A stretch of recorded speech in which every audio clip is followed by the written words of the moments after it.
Now, I've been on this internet thing for quite some time, and there are some things that I've seen that I wish I hadn't seen.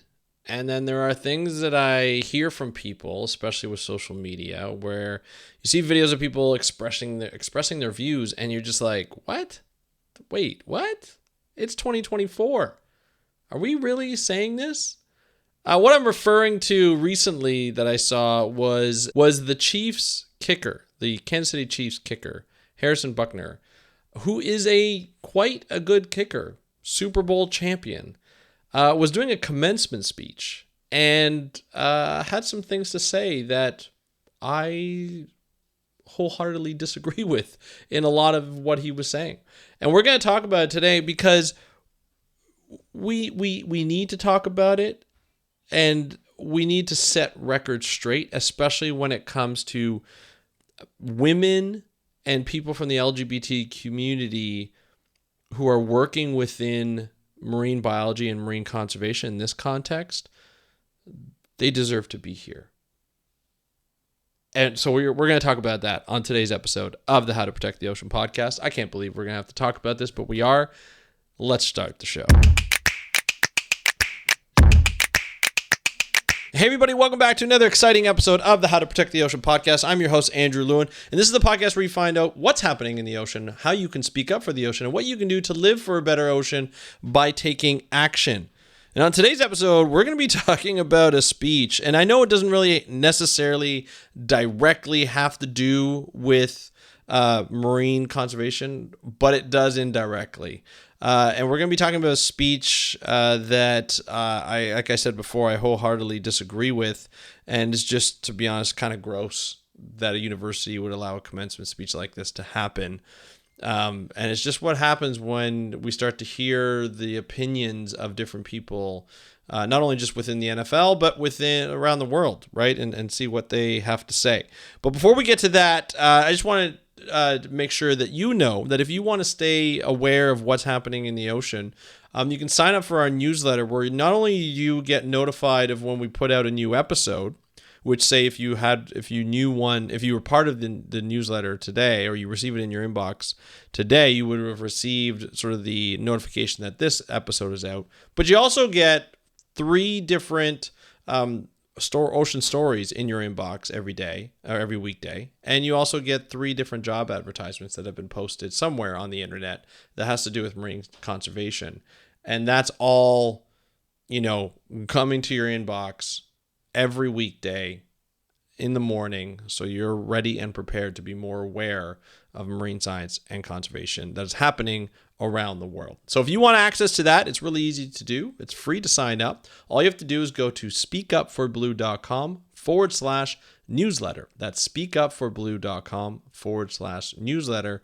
Sign up today so you don't miss any of the other episodes. We also have some other podcasts that we advertise as well, and you'll have access to those. You can listen to them right in the email. That's the beauty of it.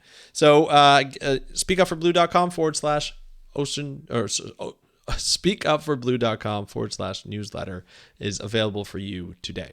All right, let's get back into the episode. So Harrison Buckner, the Super Bowl champion, kicker for the Kansas City Chiefs. It's always funny when you hear from different players from the NFL, but also just people in general. I'm always surprised at who goes to do the commencement speech. It's become quite popular now that universities, especially in the U.S., get somebody to come out and speak at a commencement, at a graduation ceremony, especially for universities. And, you hear what they have to say about the world. Some of them are alumni. Some of them are just popular actors or actresses. Some of them are politicians. Some of them apparently are football players. And there was a commencement speech given by the Kansas City Chiefs kicker, Harrison Buckner, who's a fantastic kicker. If you play fantasy football, you may not have him anymore in your pool, but if you wanted to get some field goal points, you would have him in your pool because he could kick a ball and pretty far and pretty accurately. So, that's all we knew about him before. Well, that's all I knew about him before this Benedictine college commencement speech. Then the speech happened. And I was wondering, I see around this time of year, you see a lot of these speeches happen. Will Ferrell has a very popular speech at he did for the USC commencement speech, and it was pretty funny. Like, he had some funny things to say, and he put some like nice things to say as well. But sometimes they're more about entertainment, and other times they're more about trying to give advice to various people. I saw a woman entrepreneur give a speech. I don't remember the college. It was a video I saw recently. Almost in rebuttal to Harrison Buckner's, which we'll get to in a second. But it was more about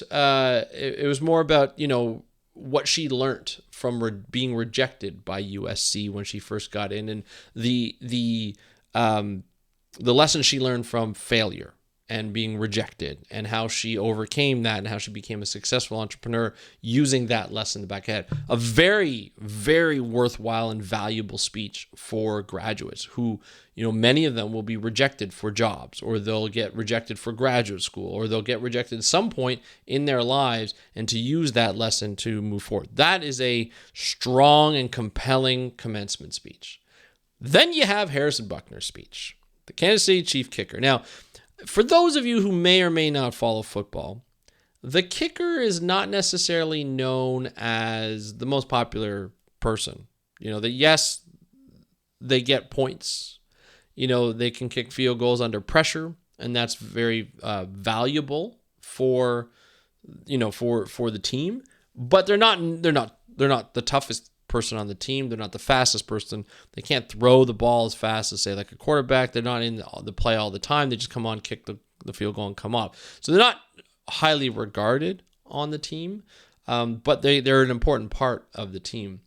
But I find that anytime a kicker steps out and says something or does something people don't agree with it, they're just like, it's just a kicker. Like, what does a kicker know? Stuff like that.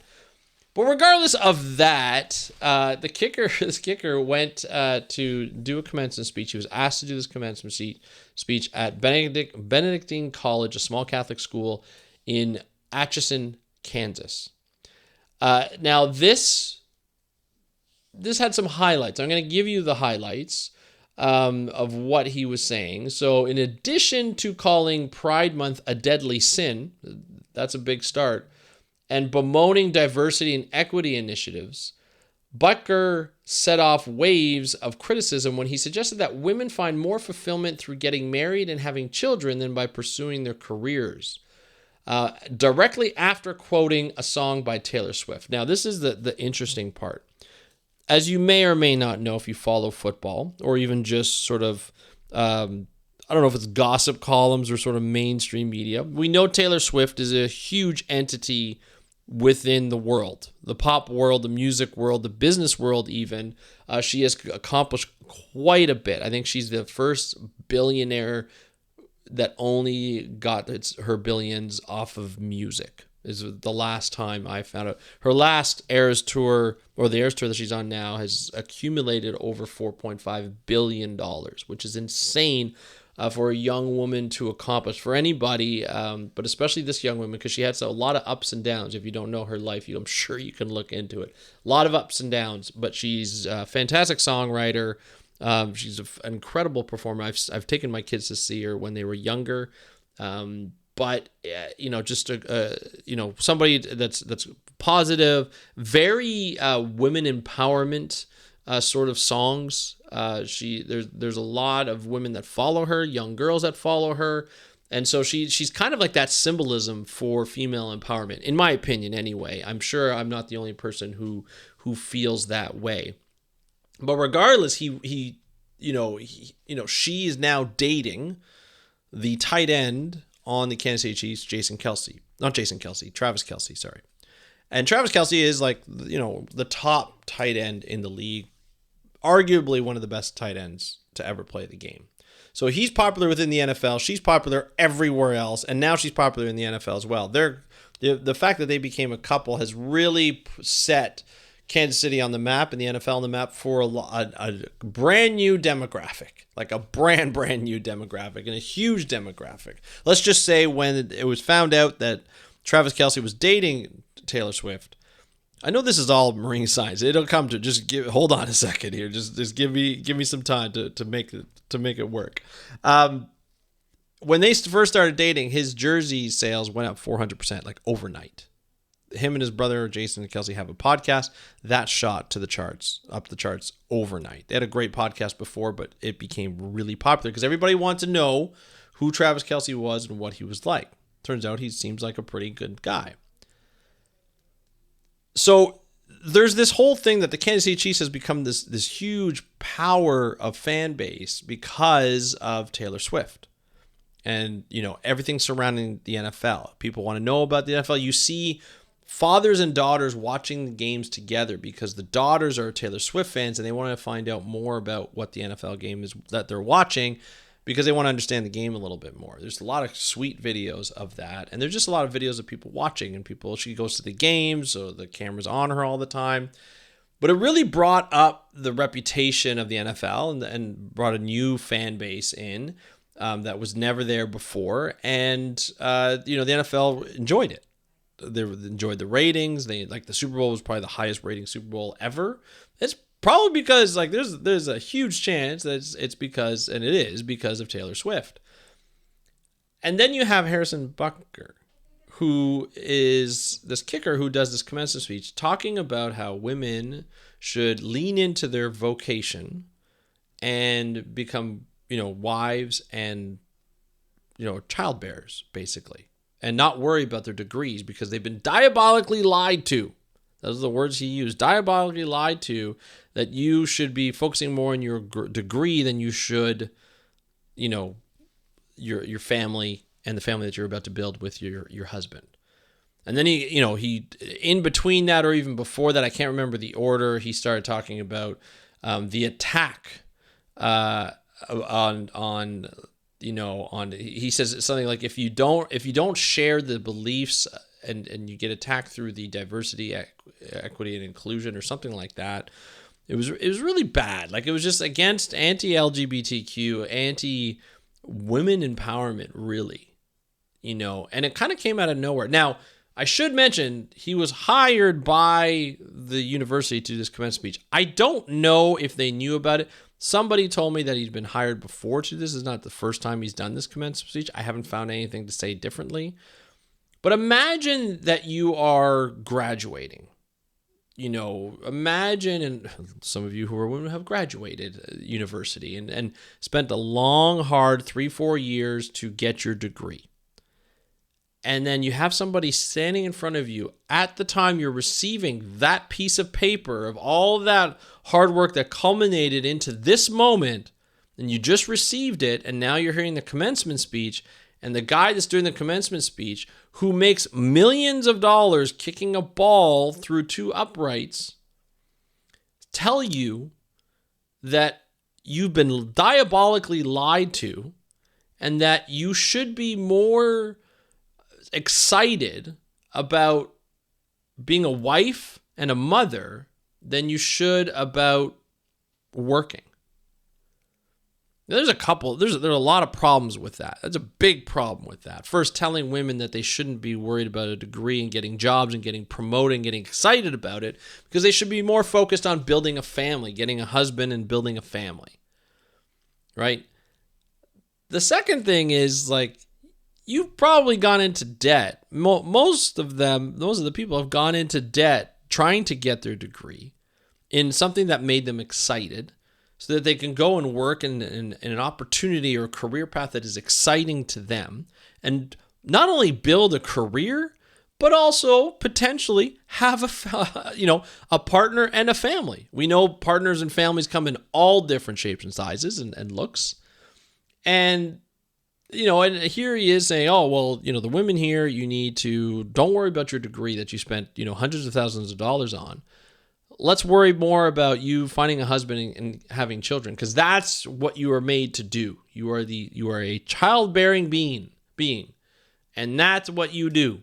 So why don't you lean into it? Because you've been lied to otherwise, saying that you have to worry about a career and all this. You don't have to worry about a career. He goes, my wife, this is what he says. He goes, my wife loves the fact that she's a wife and a mother.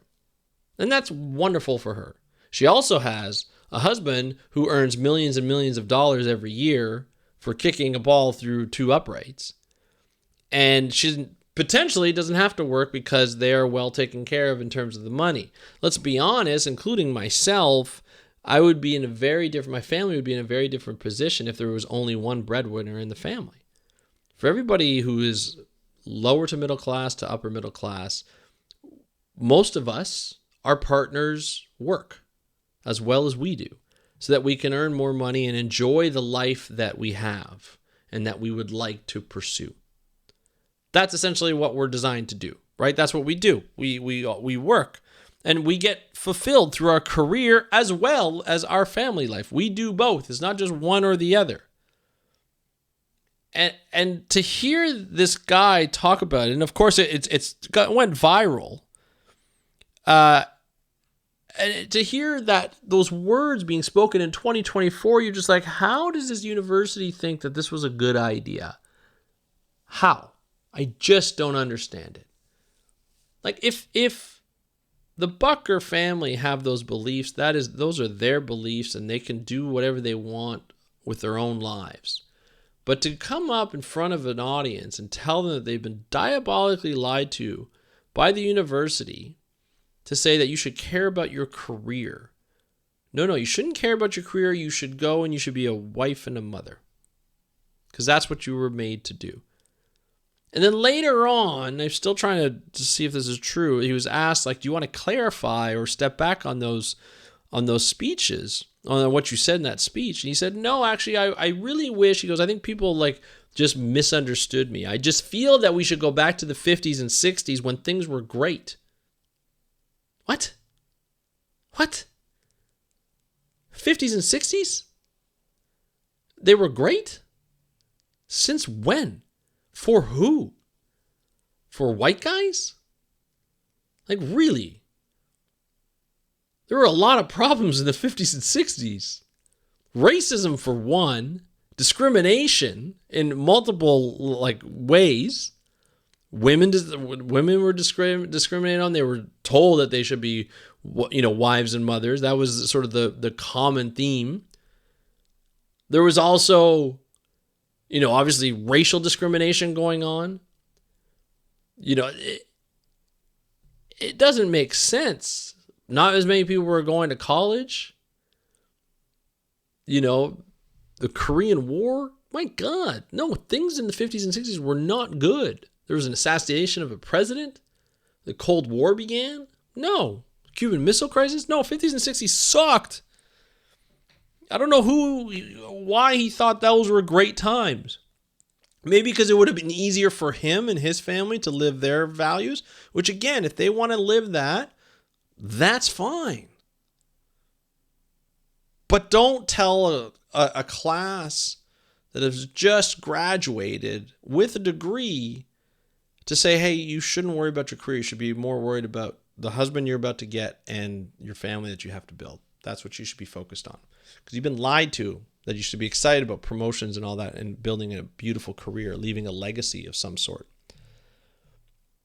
I just don't understand. I really just don't understand. It just doesn't make sense to me that this is what speeches are about in 2024. I really don't. I just don't get it. But with that said, with that speech happening, I should tell you, and as you probably already know, thousands of people responded to it. Probably more, maybe hundreds of thousands of people responded to that video on TikTok, on Instagram, on Twitter, everywhere on social media, through videos and things. And, people were like, what is this guy talking about? This does not make sense. And then what I saw, which was really cool, was I saw that people were showing pictures and documenting women who graduated with a degree, had a successful career, and some of those even went on to have great partners and a family. Believe it or not, it happens. Right? I wonder if Harrison Buckner knows that you could do both. But regardless, that I saw that those videos were coming out, and it inspired me to be thankful for the people in marine science and conservation who have gone on to do great things in marine science and conservation with a degree, and some of them even had a family, believe it or not. So I wanted to just highlight a few of the ones that I admire, in all honesty, because they're the ones who inspire me to become a better scientist and a better, communicator, and just, people that I really admire, and thank them for continuing in the path. Because let's be honest, being a woman in any kind of STEM or any kind of career path, but STEM especially, is not easy.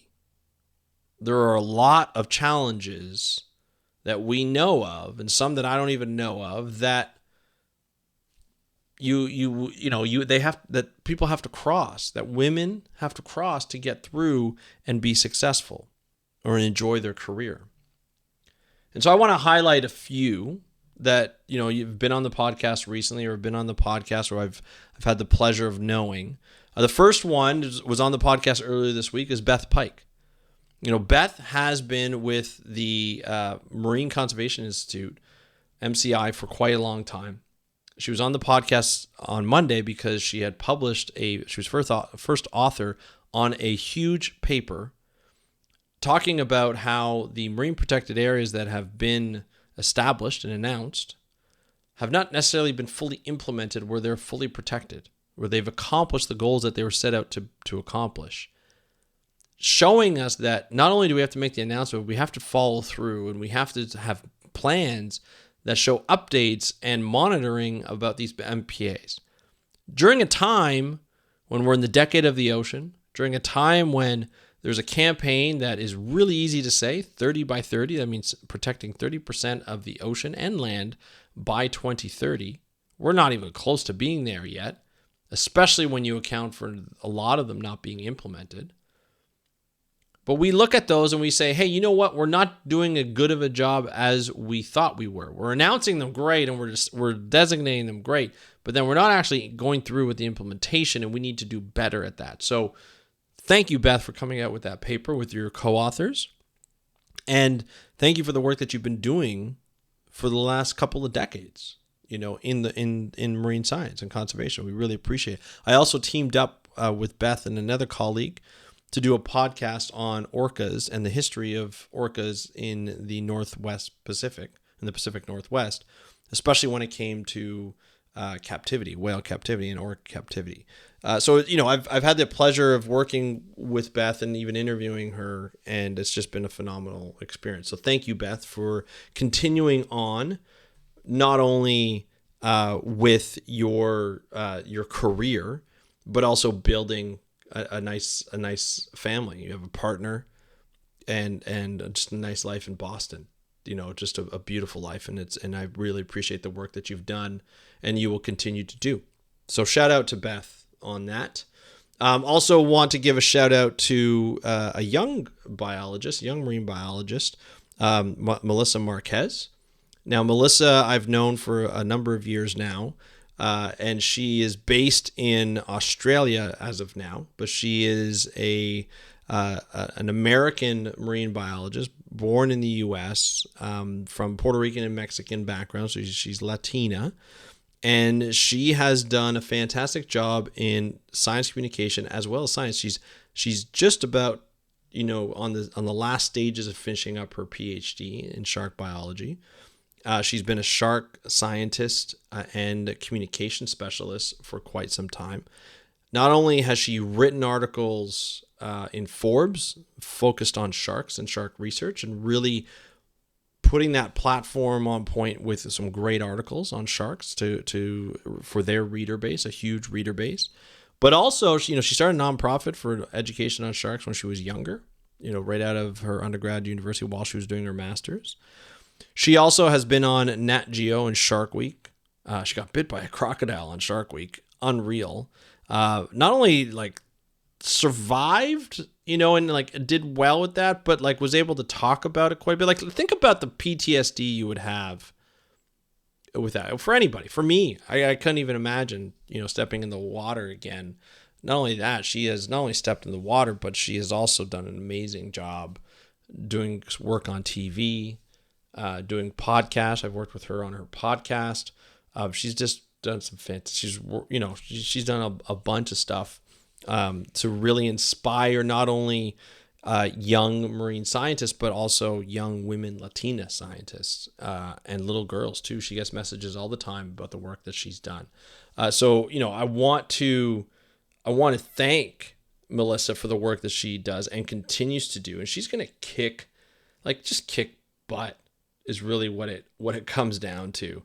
I think that's what it really looks at here is, when you start looking at what people can do, they're just really kicking butt and taking names is really what it comes down to, I think.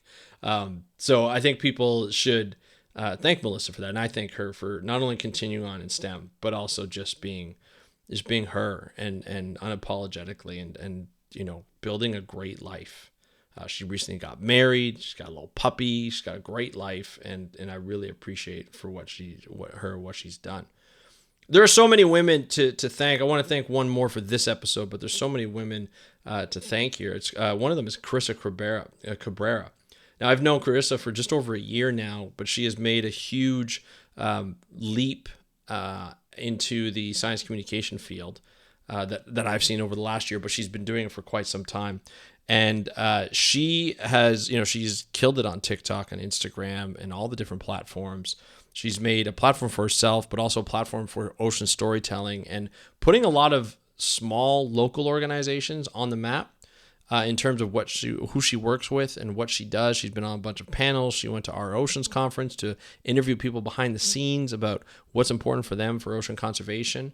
She's done just quite a number of things. She's worked with other organizations to get their message out, and she continues to do that. She's got her own podcast called Sustainability and the Sea. And again, I just really want to thank her for the work that she's done and continues to do, inspiring everybody that's in her audience and that are becoming her audience and myself to do better. When I watch her as a science communicator, I'm like, ooh, I wish I had thought about that. That's like, I'm a competitive person. And when I see Carissa come out with something, I'm like, ooh, that was a really good one. I wish I had done that. I'm going to ask her about that next time I talk to her. Super nice, very collaborative, just a great person in the work that she does. She works incredibly hard to get stuff done for marine science and conservation. Very transparent. And just a true scientist and science communicator. I love it. Thank you, Carissa. I have one more, and it's kind of like encompassing a group of people of the women who co-founded Minorities in Shark Science. These women have been individually amazing at bringing together and putting together like science communication in different fashions. And not only that, but putting together an organization that encourages young women who are minorities to go into shark science by offering them the inspirational trips that they offer to go out and tag sharks and learn how to collect data samples.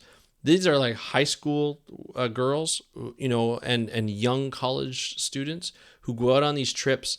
And what this does is it gets people excited, gets these women excited, these future scientists excited about being a scientist. And I know how it feels when, you don't see the same people, online or seeing the same people on TV that look like you and that are doing the work that you want to do. It could be very difficult to relate yourself to that. But when they're about to embark on a journey where they can go and tag sharks, they can get scholarships to do that. They can go and they can talk to other women scientists who work with sharks or other avenues within marine science and conservation, and to be able to see them and just be like, hey, like you kind of look like me, or you've gone through some similar things. We may be from the same place or the same background, and I don't normally get to talk to people like that.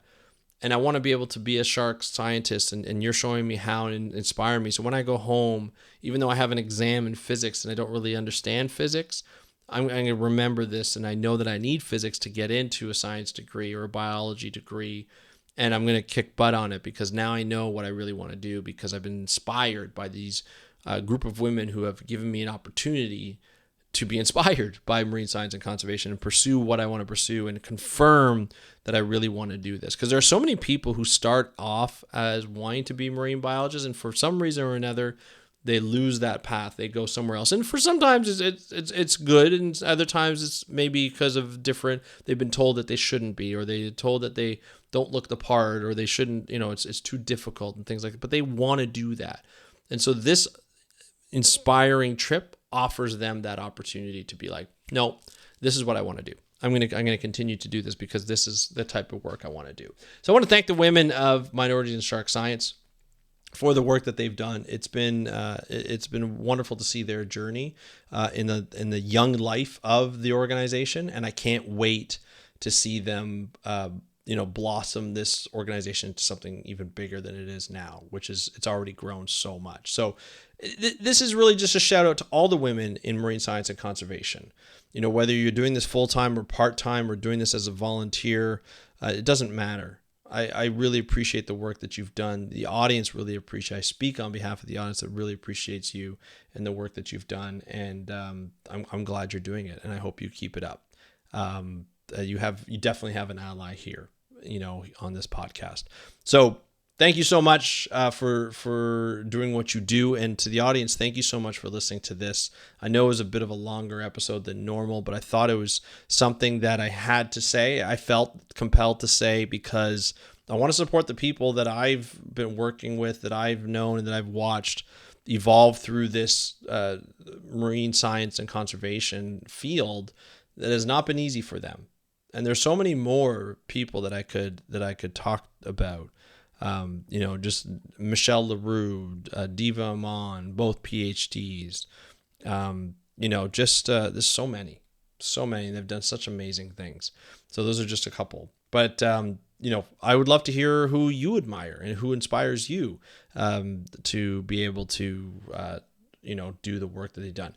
And to be honest, it's just don't listen to people like Harrison Buckner. Or Buckner, whatever, doesn't really matter.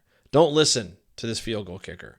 You want to follow something, you see the support system to do so, you want to follow it, you follow it. You do it because you love it, you love to do it. I've been told many times that I shouldn't be involved in marine science and conservation.